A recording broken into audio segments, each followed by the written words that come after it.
मौजूदा जो इलेक्शन था इसके हवाले से आपकी क्या तवक्कुआत थी और किस हद तक ये तवक्कुआत पूरी हुई हैं? हमारी तवक्कुआत जो है वो इतनी कम नहीं थी जो इन्होंने हमें जो है वो रिज़ल्ट दिया है। हमारी तवक्कुआत जो है वो नामूस रिसालत और ख़त्म नबुव्वत की वजह से ज़्यादा थी। आपने अंदाज़ा तो लगाया होगा कि 10-15 लोग तो आपके ज़रूर कौमी असम्बली के रुकन मुंतखब हो जाएंगे। जी, इससे ज़्यादा का था जी। लेकिन आपने तो 22 लाख वोट ले लिए। आप पहली दफ़ा इलेक्शन लड़े। जो पार्टियां 70 साल से इलेक्शन लड़ रही हैं वो भी इतने वोट नहीं ले सकी। वो ये है कि जो हमारा नारा था ना जी, और जो कुर्बानियाँ थी इस नारे के ऊपर, कौम ने हमें बहुत ज़्यादा वोट दिए हैं, हुजूर के ग़ुलामों ने। वो हमारा वोट जो है उस पर डाका डाला गया है। किसने डाका डाला? ज़ाहिर है इलेक्शन कमीशन। नून लीग को तो ख़ुद उनको पता है कि हमने क्या क्या जुल्म किए। जी हाँ, दुनिया में भी वो देख रहे हैं और आखिरत तो फिर आखिरत है ना इंशाअल्लाह। तो उन्होंने सब कुछ दीन के साथ जो किया 70 साल में न किसी ने नहीं किया, नून लीग वालों ने। और हकीकत भी यही है और ये ख़ुद मानेंगे, दुनिया में भी मानेंगे कि नामूस रिसालत के मसले में जो इन्होंने काम किया है वो पीपल पार्टी भी नहीं कर सकी। लेकिन इलेक्शन में जहां 15 सीटों पर आपके वोटों की वजह से नून लीग को फ़र्क पड़ा, वो हारी, जबकि पीटीआई को 16 नशस्तों पर शिकस्त हुई। तो क्या आपका मकसद ये भी था कि तहरीक इंसाफ भी हार जाए, नून भी हार जाए, या सिर्फ आप नून को हराना चाहते थे? तहरीक इंसाफ के साथ कोई अंडरस्टैंडिंग थी? नहीं, हमारी किसी के साथ अंडरस्टैंडिंग नहीं है। बिल्कुल, ये मैं वाज़ेह बात कर रहा हूँ। हम दीन के लिए उठे और अगर हमारी वजह से किसी को नुकसान हुआ तो वो ख़ुद अपना जो है वो आईने में मुंह देखे। तो जिन लोगों ने हमारे ऊपर इल्ज़ामात लगाए थे कि ये फ़लाँ के हैं, फ़लाँ के कहने पर, तो जब ज़्यादा नुकसान पीटीआई को हुआ तो फिर ये तो बात गलत हो गई ना कि हम नून के ख़िलाफ़ उठे। 22 लाख बहुत वोट होते हैं। क्या आप इसे प्रेशर ग्रुप के तौर पे चलाना चाहेंगे या इसे कौमी जमात का रंग देंगे? नहीं, इंशाअल्लाह हम कौमी जमात के तौर पर इसको चलाएँगे और इंशाअल्लाह वो वक्त आएगा कि हुजूर का दीन तख्त पर आएगा। यही हमारा मंशूर है, यही हमारा दस्तूर है। प्रेशर ग्रुप कोई मकसद नहीं है हमारा। जी हाँ, ये पत्नी क्या लफ्ज़ है कि भाई लोगों को दबा कर रखना है। प्रेशर ग्रुप का मकसद ये होता है कि कोई ख़ास मकसद के लिए चीज़ बनाना और वो मकसद हल हो जाए तो फिर उसका। जी नहीं, ये हमारा मकसद नहीं है। हमारा मकसद यही है कि जो पाकिस्तान बनते हुए नारा लगा, उस नारे के मुताबिक पाकिस्तान के अंदर हुजूर के दीन को तख्त पर लाना है। आपसे किसी जमात ने इलेक्शन से पहले रब्ता किया कि हमारे साथ इत्तेहाद कर लें? इतला मेरी यही है कि पीटीआई का कोई पैगंबर आपके पास आया था? वो ऐसी एक आदमी आया था लेकिन उसके पास कोई बात नहीं थी। वो ऐसी बात कर रहा था जैसे चस्के होते हैं ना लेने वाले लोग, तो ऐसे बात कर रहा था, उसको वैसी बात कर रहा था। मैं उसको समझता था। तो वो कहने लगा ये भी नहीं हो सकता, ये भी नहीं हो सकता, ये भी नहीं हो सकता। तो मैंने कहा फिर हो क्या सकता है? तो जब आपके पास है ही कुछ नहीं तो आप ऐसे यहाँ आ जाए मेरे पास। वज़ीर आज़म नवाज़ शरीफ से तो आपको शदीद इख्तलाफ रहा। अब तो इमरान खान वज़ीर आज़म बन गए हैं, क्या उनसे भी वही रवैया रहेगा या शुरू में आप दोस्ताना रवैये का इजहार करेंगे? नहीं, देखिए हमारा तो रवैया अल-हुब्बु लिल्लाह वल बुग़्ज़ु लिल्लाह, हमारी मोहब्बत भी अल्लाह रसूल के लिए, दुश्मनी भी। हम यही चाह रहे हैं कि भाई जो पाकिस्तान जिन मकासद के लिए बना है उनकी तरफ आए सारे, वो इमरान हो, नवाज़ हो, कोई भी हो, मजहबी जमातें हों। नून लीग की लीडरशिप ने कभी आपको वजाहत देने की कोशिश की, कभी आपसे रब्ता किया, आपसे मुज़ाकरात किए, आपको मुतमिन करने की कभी कोशिश की? जी नहीं हुई मेरी किसी। उन्होंने कभी रब्ता ही नहीं किया? जी नहीं रब्ते। वो अपने आप को शायद बहुत आगे समझते थे कि ख़त्म नबुव्वत के डाके के बाद भी बच जाएंगे, और ये तो फिर अल्लाह की गिरफ्त तो बहुत सख्त है ना। रोज़ाना मुतालिया उनका मामूल है। तहरीक लब्बैक पाकिस्तान के 2 अरकान सूबाई असम्बली भी सिंध से मुंतखब हुए हैं। वो वहाँ अपोजिशन में बैठेंगे या हुकूमत का साथ देंगे? जी अपोजिशन में बैठेंगे इंशाअल्लाह। पीपल्स पार्टी की भी मुखालफत करेंगे, तहरीक इंसाफ की भी मुखालफत करेंगे, नून लीग की भी मुखालफत? नहीं, मुखालफत किस लिए करनी है? अपोजिशन में अच्छा जो काम करेगा, हम तो कहते हैं अच्छा काम करें ना, मुखालफत क्यों करें हम? भाई अच्छा काम करें। पंजाबी कहते हैं वादे घोड़े नूं चाबक ते कोई नहीं मारदा। अब अच्छे काम ये लोग करें, हमें क्या यानी जरूरत है? जो दौड़ता घोड़ा है उसको कोई हाँ। चाबक नहीं मारता। नहीं मारता उसको। तो ये अच्छे काम करें, जिसके लिए कौम से वादे किए होते हैं उस पर पूरा उतरे। और वो जो कौम जो है वो झुग्गियों, मैंने समझा था इमरान का ऐलान होते ही झुग्गियाँ उठा दी जाएंगी, 2 मरले के मकान मिलना शुरू हो जाएंगे, रोटी आम हो जाएगी, थर के बच्चों को दूध मिलना शुरू हो जाएगा। अभी तक तो मुझे इत्तला इस किस्म की कोई नहीं मिली। तो फिर तब्दीली क्या आनी है? वही आनी है जो पहले थी। क्या बाकी मकातब फ़िक्र ने भी आपका साथ दिया, यानी अहले हदीस और देवबंद मकतब फ़िक्र? नहीं, हमसे सब लोगों ने तावन किया है। अगर मैं उनके नाम लूँ तो हो सकता है कि उनके जो मशरफ़ के लोग हैं उनको अपने वहाँ से वो निकाल ही दे। ने कहा कि जी आप हक़ पर हैं और आपने ख़त्म नबुव्वत पर जो पहरा दिया, हम आपके साथ हैं। लेकिन अगर मामला सिर्फ मज़हब का है तो MMA की जमातें भी तो मजहबी हैं, उनके साथ इत्तेहाद कर लेते। नहीं, वो हमसे कर लेते ना। पहले तो हमारी जमात मौजूद थी ना, इन्होंने तो अभी ताज़ा बनाया ना, पहले तो वो टूट गई थी नूरानी साहब अलैहिर्रहमा के जाने के बाद। तो अब नए हमें देख कर इन्होंने नहीं बनाई है। इनको चाहिए था कि वो हमारे पास आते कि जी कुर्बानियाँ आपने दी हैं, मुमताज़ का मुकदमा आपने लड़ा है, मस्जिदों के स्पीकर आपने बहाल करवाए हैं, ख़त्म नबुव्वत पर पहरा आपने दिया है और हर मसले में आवाज़ आपने उठाई है। तो हमारे पास आते हैं कि जी हम आपके पीछे चलते हैं। ये तो नहीं ना हो सकता कि बाद 5 साल मज़े लूटता रहे और असम्बली के अंदर आखिरी तनख्वाह भी 11:59 से भी तनख्वाह ले और फिर उसको बाद में इस्लाम याद आया। कि मैंने कहा वो कौन सा इस्लाम लाना चाहते हैं, वो हमें भी समझाएं कि जिसमें ख़त्म नबुव्वत पर पहरा भी ना हो, नामूस रिसालत की हिफाजत भी ना हो और मस्जिदों की तकदीस जो है उसकी भी कोई बात ना हो और ख़त्म नबुव्वत पर डाका पड़ जाए, 8 बंदे शहीद हो जाएँ, 12,000 शैल गिर जाएँ और मस्जिदें बंद कर मैच कराए जाएँ, फिर भी उन मस्जिदों की हिफाजत के लिए कोई आवाज़ ना उठाए, तो वो कौन सा इस्लाम लाना चाहते हैं, वो हमें भी समझाएं। ये हमारा सवाल है उनसे। MMA से? जी बिल्कुल सवाल, सबसे सवाल है ये मेरा। कोई वैसे उन्होंने रब्ता किया आपसे? नहीं, वो रब्ता कैसे, किस मुँह से करेंगे? समझ, रगे गुल से बुलबुल के पर बांधते हैं, ये तो नहीं ना हो सकता। आपके बहुत से मुखालिफ ये समझते हैं अब इनकी अहमियत आहिस्ता आहिस्ता कम होती जाएगी। ये वक्त तो फिर मौजूद है, हम भी मौजूद हैं, आप भी इंशाअल्लाह आपको सेहत आफियत के साथ अल्लाह रखे, हम भी मौजूद हैं। देखेंगे ये बात आगे जाती है, ये पीछे हटती है, ऐसे नहीं होगा। और अगर हमारी नीयतों में फतूर होता, हम किसी के कहने पर आए होते, तो हमने जगह जगह जलील होना था और दुनिया ने हमारा तमाशा देखना था। लेकिन हम चूँकि चले अल्लाह रसूल के लिए, तो जो अल्लाह रसूल के लिए चले, अल्लाह ताला उसको कभी भी दुनिया में आखिरत में जलील नहीं होने देता, और ये दुनिया ने देखा है। आपके पास वसाइल हैं एक कौमी जमात बनाने के, जिसके लिए पैसा चाहिए होता है, गाड़ियाँ चाहिए होती हैं, बाज़ औक़ात जहाज़ भी चाहिए होते हैं। तो आपके हालात देखकर तो नहीं लगता कि आप इस तरह की कौमी जमात चला सकेंगे? चला कर दिखाई नहीं है इलेक्शन में।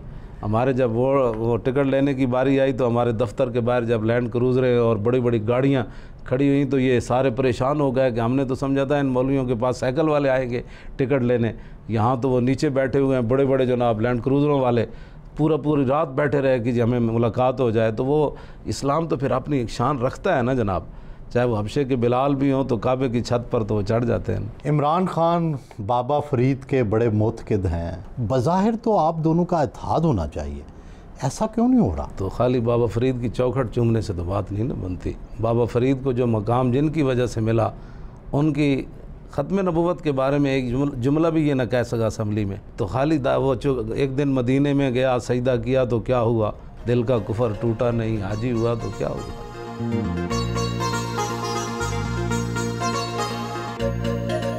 जेलम और दीना से आए मुरीदान मिले, असर से इशा के दरमियान मुतक़िदीन से मिलने का वक्त मुकर्रर है। मेहमानों को गहरे ब्राउन रंग की टोपियां तोहफ़तन पेश की।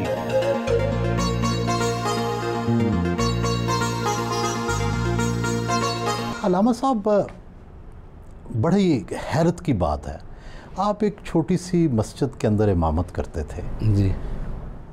आपके जहन में ये ख्यालात कैसे आए कि आपने गाज़ी इल्मदीन शहीद के मज़ार पे उर्स जो है वो ख़ुद शुरू करवाया, वहाँ पर इंतज़ामात आपने संभाले? मैंने हज़रत फ़ारूक आज़म रज़ी अल्लाह तआला अन्हु की ज़िंदगी बहुत ज़्यादा पढ़ी, तो वो यही थी कि वो अगर कुव्वत फ़िरौन की दर पर मुरीद, लानत है वो कौम के हक़ में कलीमुल्लाह ही।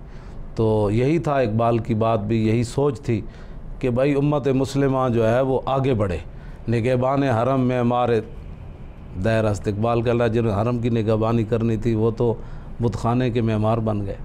हाँ, तो यही होना था। यानी मैंने पढ़ा कि भाई जहाँ जाते हैं मुसलमान ही बर्बाद, मुसलमान जो है माजरत खाना दीन की तरफ आ गए, लुटे भी यही गए, मारे भी यही जाएं, और फिर माजरत खाना रवैया भी यही इख्तियार करें। तो मैंने कहा नहीं ऐसी ये सोच तो बिल्कुल जो है वो, और जिन लोगों ने आगे रहनुमाई करनी थी वो हमेशा उन्होंने यही किरदार अदा। किसी ने सख्त सवाल कर दिया तो माजरत खाना लहजे पर आ गए। तो इस्लाम माजरत खाना लहजे की बिल्कुल जो है वो इजाज़त ही नहीं देता। इस्लाम यालू वला योला, इस्लाम तो बुलंद होने के लिए आया, मगलूब होने के लिए तो नहीं आया। अल्लामा साहब, लोग डर इसलिए गए हैं कि हमने मुतशद्दिद इस्लाम की शक्लें देखी हैं, तालिबान देखे हैं, हमने यहाँ पे सेक्टेरियन या फ़िरका वाराना जो लोग हैं वो देखे हैं, जिन्होंने यहाँ पे बहुत सारे लोगों को मारा है। इसलिए वो डरते हैं कि कोई ऐसा गिरोह ना आ जाए जो किसी और मामले पर भड़क कर इसी तरह की कत्लो गारत ना करे। लोगों ने फिर हमारा किरदार देख लिया है, तो उसी किरदार की वजह से लोगों ने हमें वोट दिए हैं कि अगर हम वहाँ जिस तरह हमारे बंदे शहीद हो रहे थे, अगर स्पीकर से वहाँ इस किस्म का कोई ऐलान हो जाता तो आप क्या समझते हैं वहाँ क्या होना था फैज़ाबाद में। लेकिन हमने किसी को पत्थर और थप्पड़ भी मारने की इजाज़त नहीं दी। तो लोग इस बात से अब भी मुतासिर हैं और तासुब क़यामत मुतासिर रहेंगे। कौम ने हमारे ऊपर एतमाद किया है, और एतमाद इस तरह किया है कि लोगों ने अपने घर की पूंजियाँ भी बेची हैं इलेक्शन में, और लोग मकरूज़ भी हो गए। लेकिन आज भी वो खुश हैं कि अल्लाह का शुक्र है कि ये हमारा जो सरमाया है पहली बार हमने इस्लाम के लिए ख़र्च किया है, और अल्लाह रसूल हमें कितना फ़ंड इकट्ठा हुआ था इलेक्शन का? 1 रुपया भी हमें किसी ने नहीं दिया इलेक्शन के लिए। ये फिर कैसे चला है? ये लोगों ने खुद चला है, ना हमने किसी से 1 रुपया लिया है, ना हमें किसी ने 1 रुपया दिया है। मैं आपको इतनी पाकीज़ा जगह बैठ कर इधर से मोहम्मद रसूलुल्लाह लिखा है, इधर लब्बैक या रसूल, इधर कुरान व हदीस। सुना तो यही है कि लाखों रुपया लोग लेकर आपको अतिया करते रहे इलेक्शन में। कितने पैसे इकट्ठे हुए थे? वो तो अलहदा बात है ना। वो दफ्तर के लिए किसी ने दे दिए कि जनाब ये दफ्तर का किराया इस दफ़ा दे दें, ये अलहदा मसला है। लेकिन इलेक्शन के लिए कि ये जनाब इलेक्शन में हमारी तरफ से लगाए, मैं कराची से लेकर जो है वो बलूचिस्तान भी गया, पंजाब भी फिर, लेकिन इस मसले में मुझे किसी ने पैसे नहीं दिए। नहीं तो लोग वो जो पैसे लगाए हैं कैसे, किस तरीके से? खुद लोगों ने लगाए हैं, और ख़ुद जो उम्मीदवार थे उन्होंने भी इतना सरमाया नहीं लगाया होगा, ये नहीं कि नहीं लगाया, लेकिन हुजूर के ग़ुलामों ने बड़ी मदद की उनकी। कराची में आपका बहुत बड़ा जुलूस, बड़ा इस्तकबालिया हुआ, कराची के अंदर से ही 2 सीटें मिली जी। तो क्या कराची में आपकी मैस अपील या लोगों में ज़्यादा शफ़क़त या मोहब्बत देखी या मकबूलियत देखी आपने बनिस्बत पंजाब के? अहले कराची जो हैं वो शुरू से मजहबी रुझान ज़्यादा रखते हैं, वहाँ से वो जमीयत उलमा पाकिस्तान भी जीती रही है, तो और फिर उसके दरमियान वो MQM आ गई, फिर लोगों को जो है वो तशद्दुद की तरफ, कत्ल व गारत की तरफ जो है वो ले जाया गया। फिर वो बच्चे नौजवान जब उन्होंने हमारी बातें सुनी तो उन्होंने कहा नहीं, असल फिर बात तो ये है कि जिसमें ना कत्ल है, ना अगवा है, ना तावान है, ना किसी को तबाह करना है, ना किसी को उठाना है, ना गिराना है, तो इन लोगों के साथ लगा जाए। और ना इनका वो रहन सहन वो है, और ना इनका जो लंदन में बैठकर चाबियाँ कोई और लगाता है, ताला कोई और खोलता है। तो उन लोगों को कहा कि फिर ये अच्छे लोग हैं, तो उन्होंने हमारी पजीराई की है। बार आपके मुखालिफ कहते हैं कि जब आप गुस्से में आते हैं तो वो कुछ कहते हैं जो नहीं कहना चाहिए। क्या बाद में आप सोचते हैं कि ये मुझसे कुछ गलती होती है? गुस्सा जो है ना जी, मैदान ओद में जब नबी अलैहिस्सलाम का मुबारक खून यहाँ से बह रहा था तो हज़रत अबू कतादा आए, जिनको हुज़ूर ने फरमाया हमारे शाह सवारों में सबसे अफजल शाह सवार है। तो ये मेरे पास आपके साथ ही पड़ी है सुबुल हुदा में, अगर वो आपको अल्फाज वो शायद लोग भी न सुन सकें, आपने सख्त जुमले कहने शुरू कर दिए मुशरिकीन मक्का के ख़िलाफ़। तो नबी अलैहिस्सलाम ने फरमाया बैठ जाओ। वो ख़ुद कहते हैं कि मुझे उस वक़्त इतना गुस्सा था कि मैं तीसरी बार मैंने हुजूर की आवाज़ मुबारक जो है वो सुनी, तो मैं उस वक्त बैठ गया, मुझे पहली 2 बार याद भी नहीं रहा। तो मैंने अर्ज़ की मा गदिब तो इल्ला लिल्लाहि वल रसूली, हुजूर ये मेरा जाहो जलाल, ये मेरा गुस्सा और ये मेरे सख्त जुमले सिर्फ़ अल्लाह और उसके रसूल के लिए हैं। तो आपने फरमाया सदक़ता, कि आपकी बात दुरुस्त है और आपका गुस्सा भी दुरुस्त है और ये जुमले भी आपके दुरुस्त हैं। तो फिर जो लोग हैं वो ये समझें कि अगर आप गाली देते हैं तो गाली नहीं, गुस्सा नहीं, गाली मैं नहीं देता। गाली ये तो आपने ऐसी मेरे बारे में कमाल मीडिया पर चढ़ा दिया है, ये गालियाँ देता है, गालियाँ देता है। गालियाँ मैं नहीं देता। गालियाँ अब देखें, मैंने तो किसी को थप्पड़ सरेआम नहीं मारा। नईम उल हक ने तो दानियाल अजीज़ को मार दिया। तो अपने लीडर की खातिर उसने ये भी नहीं देखा सामने वज़ीर है और पूरी दुनिया देख रही है। तो जिनके बारे में अल्लाह ताला ने फरमाया कि मेरे हबीब के बारे में राय ना नहीं कहना, पूरा कुरान अल्लाह ने आदाब दसे, ऊँची आवाज़ नहीं करनी, मेरे हबीब सोए हुए हैं तो बाहर से दस्तक तुमने क्यों दी, तुम्हें तो अकल ही नहीं था। अब वो आए इस्लाम सीखने और बाहर हुजूर को बेवक्त दस्तक दे दी। तो अल्लाह ने फरमाया अक्सर ला याकिलून, इनमें अक्सरियत को अकल नहीं था कि मेरे हबीब आराम फरमा रहे हैं। तो अब बताएं, थे तो अरब और आए कलमा पढ़ने, लेकिन जब अदब रिसालत न रहा तो अल्लाह ने उनको बेअकल फरमा दिया। तो ये असल मसला ही इतना हसास है कि जिसको ये टेबल वाला मसला नहीं था, ये सिर्फ अकीदत और मोहब्बत और इश्क की जो है वो राह है, जिस पर इकबाल कहता है चूँ बना में मुस्तफ़ा खानम दरूद अज़ खजालत आप मी गर्दत वजूद इश्क गोजत ए महकूम गैर सीना तू अज़ बुता मानिंदे दैर तान दारत अज़ मोहम्मद रंगोबू अज़ दरूद खुद मयाला नाम। इकबाल कहता है जब मैं दुरूद शरीफ पढ़ता हूँ तो मैं पानी पानी हो जाता हूँ। इश्क कहता है क्या गैरों के ग़ुलाम, तेरे सीने में लाखों बुत रखे हुए हैं और हुजूर पर दुरूद पढ़ता है। और ता नदारत अज़ मोहम्मद रंगोबू, जब तक तू तमाम वो मोहब्बतें सीने से निकाल कर सिर्फ हुजूर की मोहब्बत रख के दुरूद नहीं पढ़ता, तो अज़ दरूद खुद मयाला नाम हो, तो हुजूर पर दुरूद पढ़ के हुजूर का नाम मैला न किया कर। ये वो मकाम है। बाखुदा दर पर्दा गोयम बात गोयम आश्कार, या रसूल अल्लाह, अल्लाह से तो पर्दे में बात करता हूँ, आपसे आमने सामने बात कर। इकबाल तेरे इश्क ने सब बल दिए निकाल, मुद्दत से आरजू थी कि सीधा करे कोई। तो ये वो बातें हैं कि जो यहाँ बात ही दूसरी है। बिया इकबाल जाम अज़ खुमिस्तान खुदी दरकश कि तू अज़म खाना मगरब से खुद बेगाना मी आई। इकबाल जब यूरोप से वापस आए ना तो कहने लगे इकबाल आ हुजूर की मोहब्बत के 2-4 जाम पी ले, तू मैं खाना यूरोप से अपने आप से बेगाना होकर आया। हालांकि वहाँ बेगाना होकर नहीं आया। ज़मिस्तानी हवा में गर्ज तेज़ी थी शमशीर की, लंदन में भी न छूटे और खीरा आदाब सहर हाँ न और खीरा न कर सका मुझे जलवा दानिश फ़रंग, है ना जी। लेकिन वापस आकर कहने लगा फरियाद ज़ अफ़रंगो दिला वेज़ी अफ़रंग, फरियाद ज़ शीरीनी ओ परवेज़ी अफ़रंग, आलम हमावी राना चंगेज़ी अफ़रंग, में मारे हरम बाज बता मीर जहाँ खेज़ अज़ ख्वाब गरां ख्वाब गरां ख्वाब गरां अज़ ख्वाब। मुरीदैन ने वापसी की इजाज़त चाही।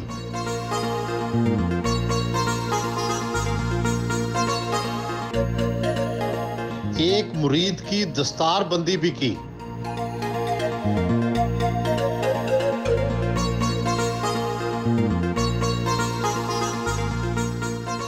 आपका एक ख़ास लिबास है, गहरे ब्राउन रंग की पगड़ी, सफ़ेद लिबास, क्या इसमें कोई हिकमत है? सादगी तो है ना जी, इसमें तो कोई मानेगा ना हमारी सादगी कि हमारे कपड़े भी महंगे नहीं हैं, हमारी रोटी भी महंगी नहीं है, हमारी रिहाइश भी महंगी नहीं है, हमारी गाड़ी भी महंगी नहीं है, हमारा मिलना भी 10-12 फैक्ट्रियों से गुज़र कर आना ये भी नहीं है।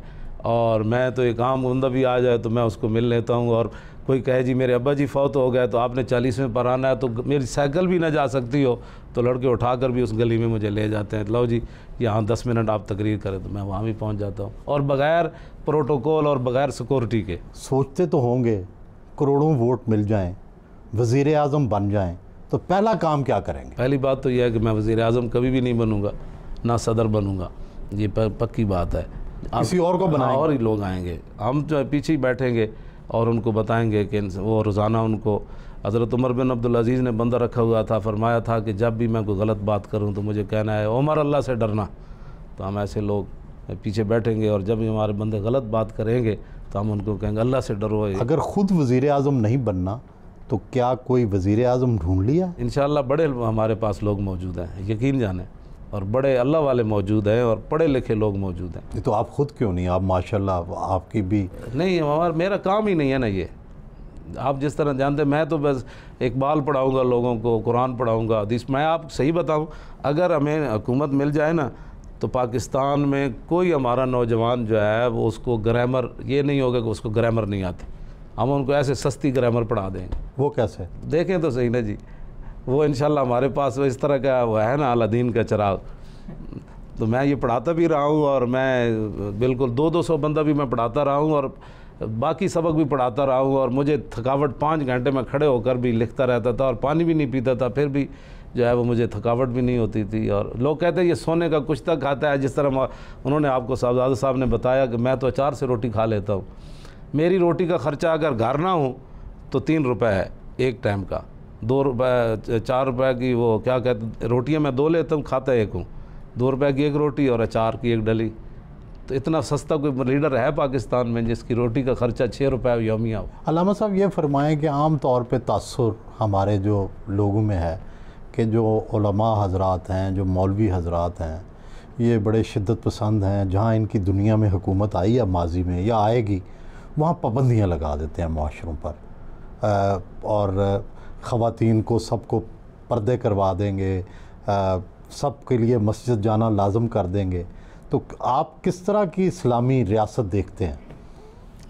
माजी में मसलन कहाँ औरतों पर क्रिश्चियंस में प्योरिटन की गवर्नमेंट आई, वो फिर वो उनकी बात करें ना। हमारी तो उम्र ईरान के अंदर इनकलाब आया तो ईरान में अब भी वो औरतें जो हैं वो कहाँ जाती हैं, वो उनका सारा मामले बाज़ारों में जाती हैं, वो उनकी मुलाजमतें करती हैं, सारे ड्राइविंग करती हैं। कहाँ ऐसे ये तस्वीर गलत है। सऊदी अरब में था, सऊदी अरब में मौलवी थोड़े आए थे, वो तो एक शाही ख़ानदान आया था जिसने, इस्लाम में तो शहनशाहियत का तस्वुर ही नहीं था। इस्लाम में जमहूरियत का तस्वुर है क्या? नहीं, इस्लाम में जमहूरियत का तस्वुर नहीं है। जमहूरियत के लिए हम इसलिए आए हैं कि जमहूरियत को आला बनाएं, इस्लाम को तख्त पर लाने के लिए। तो क्या आप एक दफ़ा बरसर इक़्तिदार आ गए तो उसके बाद इस्लामी निज़ाम कायम हो जाएगा? क्या उसके बाद भी इलेक्शन होंगे या नहीं? क्यों नहीं होंगे इलेक्शन? ये बिल्कुल तसर छोड़ दें। इंशाअल्लाह कौम खुद चाहेगी कि जनाब जिस तरह मदाइन से सहाबा निकल रहे थे, ईसाई फ़ौजें आ रही थी ना, तो ईसाई ऐसे दामन पकड़ कर खड़े थे, या अल्लाह इन फरिश्तों को फिर वापस ला। ये कैसे लोग वापस जा रहे हैं? हालांकि उनके हम मज़हब आ रहे थे। तो हम ऐसे इस तरह का निज़ाम ले आएंगे कि जिस निज़ाम के अंदर ये तो इनकी हुकूमत आई ना, अगर हमारी पता चलता ना हमारी है तो उस वक्त से झुग्गियाँ शुगियाँ ख़त्म हो चुकी होती। इनको अच्छे तरीके से हमने रोटी पानी देना शुरू कर देना था। अय्याशी जब करनी किसी ने नहीं है। फ़र्ज़ करें इस बार ही आपकी हुकूमत आ जाती, तो क्या आपके पास ऐसी सोच और इंतज़ामात हैं कि आप मुल्क को तब्दील कर सकते हैं? मैं कहता हूँ जी, जिस दिन उमर बिन अब्दुल अज़ीज़ ने सिर्फ मस्जिद में खुतबा दिया था ना, घर जाते हुए आधा इस्लाम नाफिज हो चुका था। इस्लाम नाफिज होता है अपने आप पर। पहले आपने कहा कि आज के बाद उमर बिन अब्दुल अज़ीज़ के तमाम बीवी की जायदाद जो है वो कौम के ख़जाने में जमा, वरना बीवी को तलाक। तो भाग उमर रखना है या पैसे रखने हैं? उसने कहा नहीं, उमर रखना है। तो फिर अरबपति लोग सुबह तक जो है ना फुटपाथों पर सोए हुए थे, आज उमर बिन अब्दुल अज़ीज़ आ गया। वो तो दौर नहीं आ सकता, लेकिन तब्दीली एक दिन में ज़रूर आएगी कि लोग देखेंगे अय्याशियाँ ख़त्म हो जाएंगी। और क्या क्या करेंगे? जब अय्याशियाँ ख़त्म हो जाएंगी, कौम के ख़जाने पर बोझ ख़त्म हो जाएगा। और इतना बड़ा जनाब, किसी की 10 लाख तनख्वाह और किसी की 10,000 तनख्वाह सबकी बराबर होगी? नहीं, बराबर नहीं होगी। वो तो बदर साहब बदर के बराबर तो बाकी साहबा नहीं थे ना, तो होगी, लेकिन इतना नहीं होगा कि एक आदमी भीख मांगता रहे सारी ज़िंदगी और दूसरा जो है वो मालात ही बनाता रहे और यूरोप में भी जाकर माल ख़रीद ले और यहाँ थर के बच्चों को दूध भी ना मिले, और औरतें अपने बच्चे लेकर चौक में खड़ी हो जाएँ, किराया नहीं अदा कर सकती, वे बच्चे बराए फ़रोख्त हैं, और नहरों के अंदर अपने बच्चों समेत छलांग लगा दे अपने बच्चों को। मैं तो तसव्वुर करके कांपता हूँ वो बच्चियाँ जिनको माओ ने ज़बह किया, क़यामत वाले दिन वो हुजूर के सामने पेश होंगी। हुजूर आपने तो सैर होकर रोटी भी नहीं खाई, तो मुझे बताएं मेरी माँ ने क्यों ज़बह किया था? इसका उम्मत के पास कोई जवाब नहीं है। जो 20-20, 40-40 हज़ार की रोटियाँ खाते हैं पीसी में, और उनको ये भी नहीं पता कि ये झुग्गी वाले, इनको भी तो आखिर हक बनता है, साफ़ पानी इनको नहीं ज़रूरत, हमें जरासीम लगते हैं तो इनको नहीं लगते। ये झूठ बोलते हैं तब्दीली की। इमरान तब्दीली अगर चाहता ना तो पहले दिन ही आते हुए कहता जी आज के बाद बनी गाला वाला महल जो है वो मैं बेच रहा हूँ और ये सारे गरीबों पर तकसीम कर दिया, झुग्गियों को सबसे पहले मैं अपना माल देता हूँ। तो क्या तब्दीली? स्वाद तब्दीली इसने लानी है, इसने कुछ भी नहीं करना। इसने मज़ीद जो है वह अय्याश लोग और करीब करने हैं और अय्याशों को और आगे बढ़ाना। मैं आपको सच्ची बात बता रहा हूँ, जहांगीर तरीन का जहाज़ फिर रहा है बंदे ख़रीदने के लिए। जब आपने पहले दिन से ये काम शुरू कर दिया, क्या आपने तब्दीली लाई है? पहले जहाज़ों में नहीं, वो छांगा मांगा में लोग ख़रीदे जाते थे, अब आप जहाज़ों में अहमदाबाद नहीं वो F-16 में ख़रीदे जाएंगे लोग। ये नहीं, ये तब्दीली है जहाज़ों में, पहले तो छांगे मांगे में होते थे जो। ये बिल्कुल गलत है, कुछ नहीं ये कर सकते। मैं आपको सच्ची बात बता रहा हूँ, आप लाख मेरे बारे में बात करें, इस्लाम के बगैर कभी भी तब्दीली नहीं आएगी मुसलमानों में। आप माशाल्लाह बड़े साहिब मुतालिया हैं, तो आप हल्की फुल्की चीज़ें भी पढ़ते हैं, कोई आप एंटरटेनमेंट, कोई तफरीह भी करते हैं, या इसी तरह संजीदगी से हर वक्त? नहीं, मैंने वो पार्लियामेंट से बाज़ार हुसन तक भी मेरे पास हैं, और बाज़ार हुसन से पार्लियामेंट तक भी मेरे पास है वो किताबें। कभी गाने भी सुने? जी नहीं, गाने नहीं सुनते, ये तो हुजूर ने मना फरमाया। अच्छा, और कोई ऐसी तफरीह जिससे आप खुश होते हो? तफरीह का टाइम ही नहीं है हमारे पास, रोटी खाने का टाइम नहीं। बाज़ दफ़ा मैं यहाँ बैठा रहता हूँ, सुबह की अजान का टाइम हो जाता है, रोटी मेरी ऐसी रह जाती है। अब मैं लोगों को कैसे कहूँ कि उठ जाओ? कोई कहता है जी मैं लइये से आया हूँ, कोई कहता है मैं पिंडी से आया हूँ। तो मैंने कहा ये क्या सोचेंगे कि मौलाना रोटी के लिए हमें छोड़कर चले गए। आप क्या समझते हैं कि कितने अरसे में आप अपना मकसद जो है वो हासिल कर लेंगे, इक़्तिदार और इस्लाम जो है वो नाफिज हो जाएगा पाकिस्तान में? क्योंकि उलमा और जो मजहबी जमातें हैं कभी कामयाब नहीं हुई बहुत ज़्यादा। क्यों नहीं कामयाब हुई? ये सवाल तो आप इनसे करें ना, क्यों नहीं काम तो हुए कि नहीं हुए? बंद दिल ते आतरक को सच सच दसो। नहीं, आपने 22 लाख वोट तो लिया है ना, फिर ये बात तो है ना जी। पहली बार और 1.5 महीने में जी हमारी वो कैंपेन तो 1.5 महीने चली है। कितना हदफ है आपका? हमारा हदफ तो यही है कि हुजूर के सारे ग़ुलाम पाकिस्तान जिन मकासद के लिए बना है उस मकसद पर आ जाए। कितने अरसे में हो जाएगा?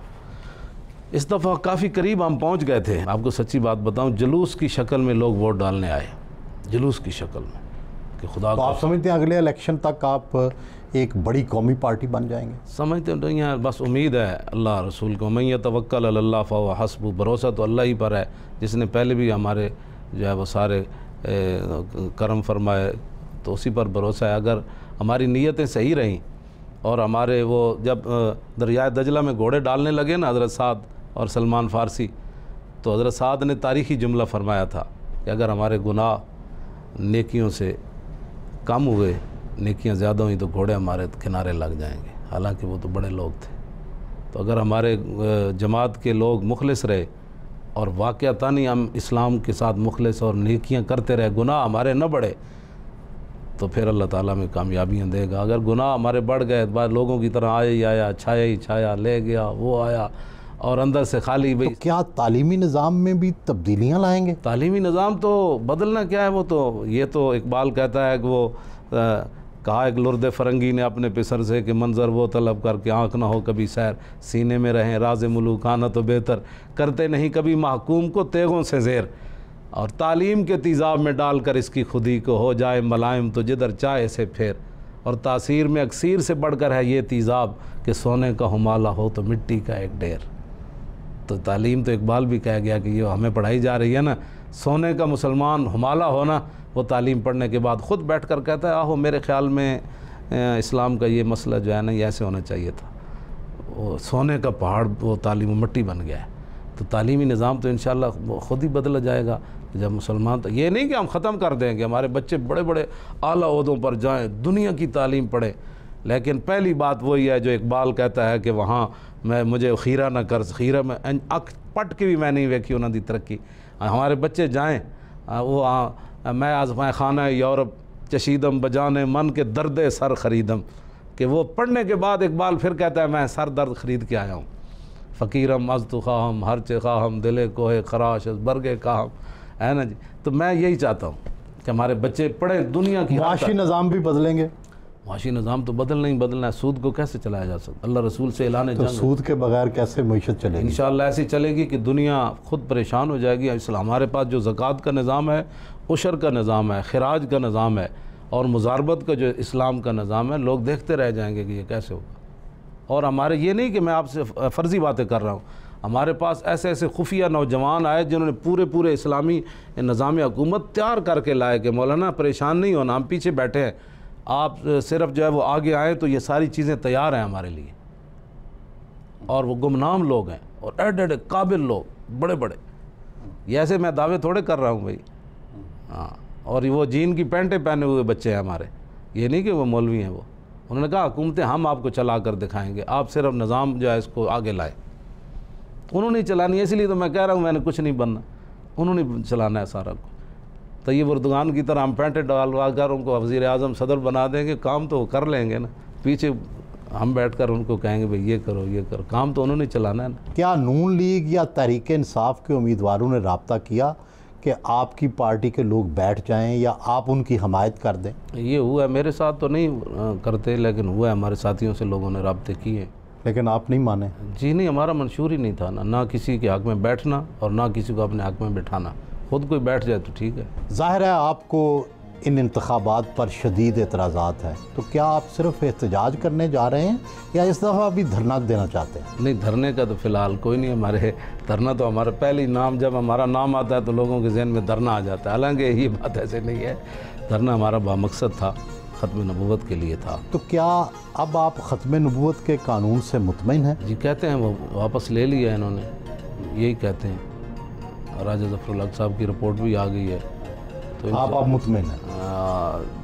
बज़ाहिर तो यही है, अगर किसी ने और छेड़छाड़ न की तो। अलामा खादिम रिजवी ने इंटरव्यू के इख्तिताम पर फूलों का गुलदस्ता पेश किया।